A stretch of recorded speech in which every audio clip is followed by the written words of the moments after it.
नमस्कार दोस्तों, मैं डॉक्टर शकुन गुप्ता माता शाकुंभरी आयुर्वेदिक सेवा का स्वागत करता हूं। आज हम बात करेंगे इनफर्टिलिटी यानी निसंतानता के बारे में। इनफर्टिलिटी होती क्या है? अगर कोई कपल 1 साल तक साथ में रह रहा है और अनप्रोटेक्टेड इंटरकोर्स के बाद भी कंसीव नहीं कर पा रहा है, तो उसको इनफर्टिलिटी की समस्या बोला जाता है। आजकल ये समस्या बहुत तेजी से बढ़ रही है। लगभग 6 में से 1 कपल इस समस्या से ग्रसित है। और हम जानते हैं कि कारण क्या है। कारण जानने से पहले हम ये जानते हैं कि ये एक लेडी प्रेग्नेंट कैसे होती है, ये एक फीमेल कैसे कंसीव करती है। तो इसके लिए आचार्य सुश्रुत ने बहुत ही अच्छा वर्णन किया है।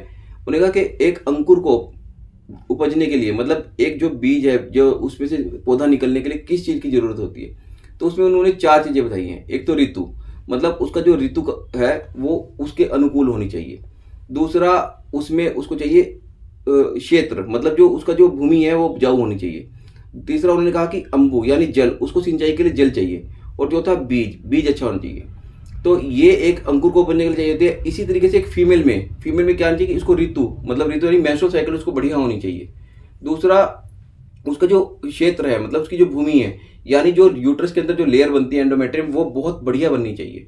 तीसरी चीज, जो जल, यानी जो उस लेयर को, एंडोमेट्रियम को जो न्यूट्रिशन प्रोवाइड कर रहे हैं, वो उसमें ब्लड का सर्कुलेशन बढ़िया होना चाहिए। और चौथा, बीज, यानी स्पर्म और ओवम दोनों बेस्ट क्वालिटी के होने चाहिए, तो कंसेप्शन होने में कोई दिक्कत ही नहीं आएगी। तो ये आचार्य सुश्रुत ने इसके लिए बारे में वर्णन किया है। तो हम कॉजेज से पहले एक और चीज जानेंगे कि ओवुलेशन क्या होती है। ओवुलेशन होती है कि जिस टाइम की फीमेल का जो ओवम है वो रिलीज होना, उसको बोलते हैं ओवुलेशन। तो ओवम कब रिलीज होता है? जब फीमेल को आज साइकिल जी से स्टार्ट हुई, तो उसको 28 दिन की साइकिल हुई। 28 दिन के बाद फिर उसको मेंस्ट्रुअल साइकिल होगी। तो ये जो साइकिल है ये रिपीट होती है हर मंथ लेडी को पीरियड आते हैं। तो किसी में ये साइकिल 28 दिन की होती है, किसी लेडी में 30 दिन की होती है। तो जो इसका मिड साइकिल होता है, मतलब जैसे किसी के 28 दिन के तो 14वां दिन, या किसी के 30 दिन के तो 15वां दिन, जो मिड साइकिल होती है उस टाइम पे ओवुलेशन होता है। और ये ओवुलेशन 1-2 दिन पहले और 1-2 दिन बाद में भी हो सकता है। तो ये ओवुलेशन का मतलब होता है कि अंडे का रिलीज होना। तो ये लगभग 11वें से लेकर 18वें दिन के बीच बीच में अंडा रिलीज होता है जनरली बहुत सारी फीमेल्स में। तो ये थी ओवुलेशन के बारे में। तो हम जानते हैं इसके कॉजेज क्या हैं। इसके कॉजेज जो है मेल और फीमेल दोनों में हो सकते हैं।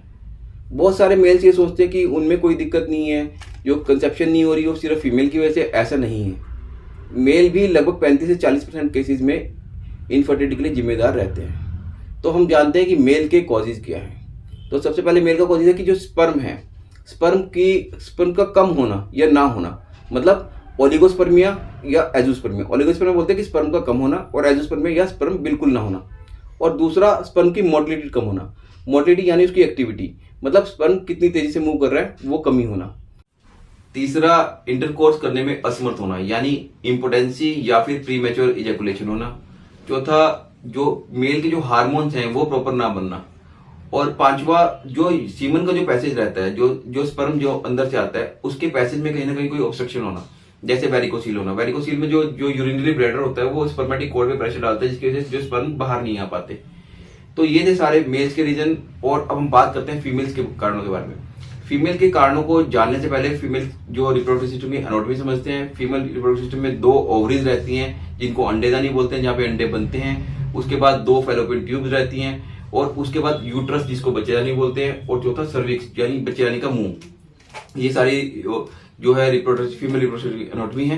तो इसमें अब हम बात करते हैं कि इनके कॉजेज के बारे में। तो ओवरीज में क्या कॉजेज रहते हैं? ओवरीज में यानी पीसीओडी, पॉलीसिस्टिक ओवरियन डिजीज। जो ओवरी के अंदर अंडा बनता है वो अंडा प्रॉपर साइज का ना बन के छोटे साइज का रह जाता है, जिसकी वजह से ओवरीज के अंदर छोटी छोटी सिस्ट इकट्ठी रहती है, इनको पॉलीसिस्टिक ओवरीज बोलते हैं।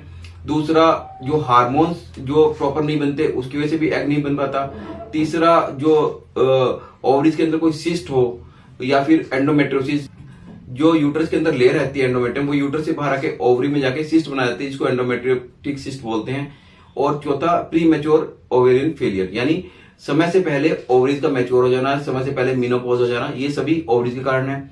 दूसरा, हम बात करते हैं ट्यूब्स के बारे में। तो ट्यूब्स में क्या है, फेलोपियन ट्यूब ब्लॉकेज हो जाती है, या कोई इन्फ्लेमेशन होती है ट्यूब्स के अंदर, उनमें स्वेलिंग आ जाती है ट्यूब्स के अंदर कोई, या फिर कई बार पानी भी इकट्ठा हो जाता है ट्यूब्स के अंदर। ये सभी ट्यूब्स के कारण है। तीसरा, यूट्रस में क्या दिक्कत रहती है? यूट्रस का साइज छोटा है, या फिर यूट्रस की जो शेप ठीक नहीं है, यूट्रस में कोई फाइब्रोइड है, या यूट्रस के अंदर एक लेयर रहती है एंडोमेट्रियम, वो लेयर प्रॉपर ना बने, तो उसमें भी बच्चे को इम्प्लांट होने में दिक्कत आती है। चौथा, सर्विक्स यानी बच्चे यानी का मुंह, उसकी शेप ठीक ना हो, या फिर उसमें म्यूकस का प्लग अड़ जाता है, यानी जो बच्चानी की जो सिक्रीशंस होती हैं या सर्विक्स की जो सिक्रीशंस होती हैं वो सर्विक्स के अंदर इकट्ठी हो जाती हैं, जिसकी वजह से स्पर्म एंटर नहीं कर पाते। ये सभी कारण थे फीमेल्स के बारे में। और कई बार क्या होता है कि लैक ऑफ नॉलेज भी एक बहुत बड़ा कारण होता है, मतलब सभी टेस्ट नॉर्मल है और पेशेंट को पता ही नहीं, जो कपल है उसको पता ही नहीं है कि इंटरकोर्स किस समय पे करना है, ओवुलेशन किस टाइम पे होगी। तो उसको ये ध्यान में रखना है कि जो पर्टिकुलर टाइम है ओवुलेशन का, यानी 11वें से 18वें दिन तक या 19वें दिन तक, 11वें से 19वें तक दिन तक, उसी टाइम पे कंसेप्शन के चांसेस सबसे ज्यादा रहते हैं, तो उस टाइम पे इंटरकोर्स जरूर करना है। और कई बार पेशेंट के सभी टेस्ट नॉर्मल होते हैं परंतु फिर भी वो कंसीव नहीं कर पा रहा और इंटरकोर्स भी सही समय पे कर रहा है, तो फिर भी कंसेप्शन नहीं हो पा रही, तो इस समस्या को बोलते हैं अनएक्सप्लेन्ड इनफर्टिलिटी, यानी बिना किसी कारण के इनफर्टिलिटी होना।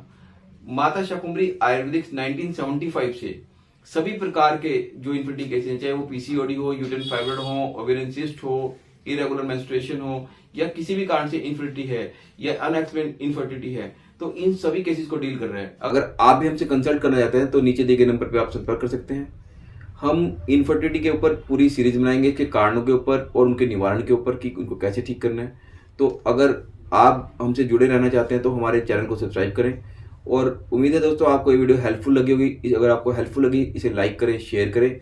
आयुर्वेद, हेल्थ और मेडिकल रिलेटेड ऑथेंटिक जानकारी के लिए हमारा यूट्यूब चैनल माता शाकुंभरी आयुर्वेद जरूर सब्सक्राइब करें। धन्यवाद।